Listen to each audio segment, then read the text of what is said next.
কি করবে ছেলে? এই যে আত্মগঞ্জা একশোর কাগজের মধ্যে মানে এই যে কোনটার মধ্যে জানি চিকিৎসা পয়সা হাত দেখানো দেওয়া ভাই আছে। এটা বুঝবার চাইতেছে যে এটা তো আর কোনো টানাটানি করা হইতেছে না, মানে কামটা তো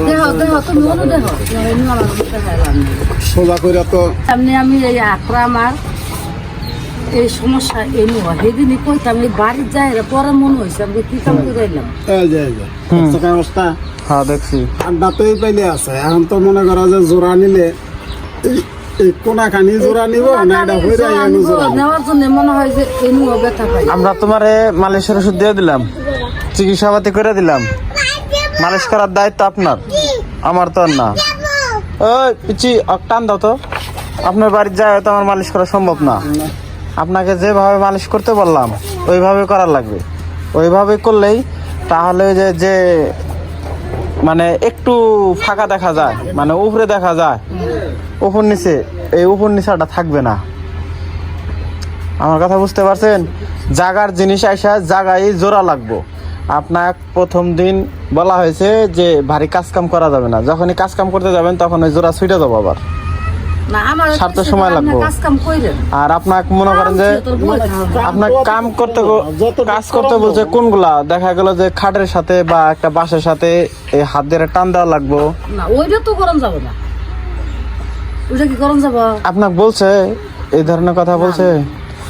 আবার এই যে বালতি করে পানি নিয়ে হাঁটতে বলছে, এটা বলে নাই? তাহলে কি করতে বলছে আপনার? কামের কি কামের কথা গেছে? থালি বাসন দিবার গেছে না খেতা বালিশ দিবার নিয়ে গেছে না কাপড় দিবার নিয়ে গেছে? না সেদিন কইলো না কাজ কাম কইলেন এই যে এটা হচ্ছে পরের রিপোর্টটা না, এটা হচ্ছে আগের রিপোর্ট। কই আগের রিপোর্ট হয়েছে ওইটা? এই যে চুরি পরা এটা না তো, ওই যে ওইটা, এটা হচ্ছে আগের রিপোর্ট। তারপরে চিকিৎসা হয়েছিলেন কার কাছে? রংপুর কার কাছে? বেলুর কাছে না, রংপুর ডাক্তার কবিরাজ নাকি ওইটাই তো আমার। তারপরে রিপোর্ট হয়েছে সম্ভবত এটা, ওটার পরে হয়েছে এটা, তারপরে হয়েছে এটা। এইরকম করে জোড়া লাগবে। কারণ যখন আপনি আগে মানে চিকিৎসা নিছেন রংপুরে, যার কাছ থেকে নিছেন, ওই যে ডাক্তার কথা বললেন, ওই ডাক্তারের কাছ থেকে যখন ওই চিকিৎসাটা নিছেন তখন ওই যে কিছুটা ক্যালসিয়াম বাইরে ওই রকম হয়ে আছে, ওই রকম হয়ে আছে।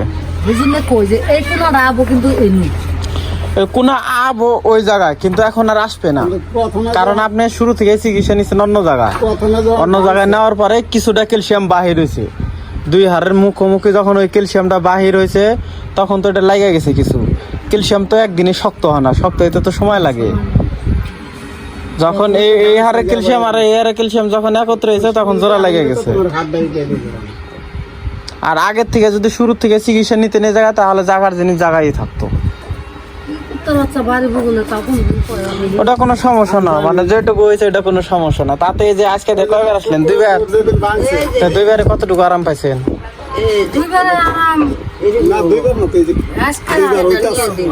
আজকে দুইবার, মানে আমার চিকিৎসা শুরু থেকে। এইবার বুঝতে পারুন যে আমার চিকিৎসা নেওয়ার পর কতটুকু।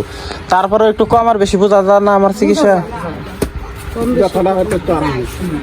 ব্যথা কম হবে বেশি হবে, ওইটা কোনো সমস্যা না। শুক্রের ভোর রাত বাংলো করে আমার ফোন দিলে দেখুন না ও প্লাস্টার করেন আমি মামু দেখুন যে কিনবেন। ওই কালকে আমি তো আজকে বললে বলছি নুন কালকে ইয়ে নিয়ে যায়, কলোনি নিয়ে যায়। তোরা আমার কথা আর না হয় না, ঘর দিয়ে নাম দেবে। মালিশের ওষুধ কি বাড়িতে আছে? কতটুকু আছে? তো বোতল নিয়ে আসেন নাই তো আজকে? তারপরে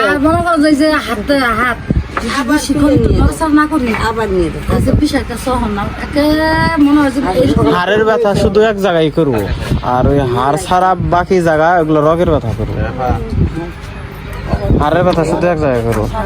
তোমার দুই হাড় না, তোমার হাড়ের সমস্যা হচ্ছে মোটা হাড়, আর ওইটা কবজি, তো কবজির ওই জায়গায় নিতে ব্যথা বিষ করবো। ওটা সমস্যা না, এটা সেরে যাবো। শুক্রে জোরে জোরে মালিশ করো। আমিও নিয়ে গেছি ওখানে 2 দিন। জোরে মালিশ কথা কই কাজে বোধ আছে হিসেবে নিলাম। পরে যে বোধা চিকিৎসা নিছে এখন কবজিটা নরম এইভাবে আমার ডলায় কিন্তু এখানে এই যে আড্ডি দুটা এই আড্ডিটা দিন কোমর এই আড্ডিটা দিন ওটাই যে আমারটা দাও আমার হার কোনে আমার হার কোন জায়গায় ভাই সরছে দাও ওটা কোনো সমস্যা না যে কোন মানুষের মানে হার দেখা যায় এগুলা বেশি যখন একটু স্বাস্থ্য থাকলে ওটা আর দেখো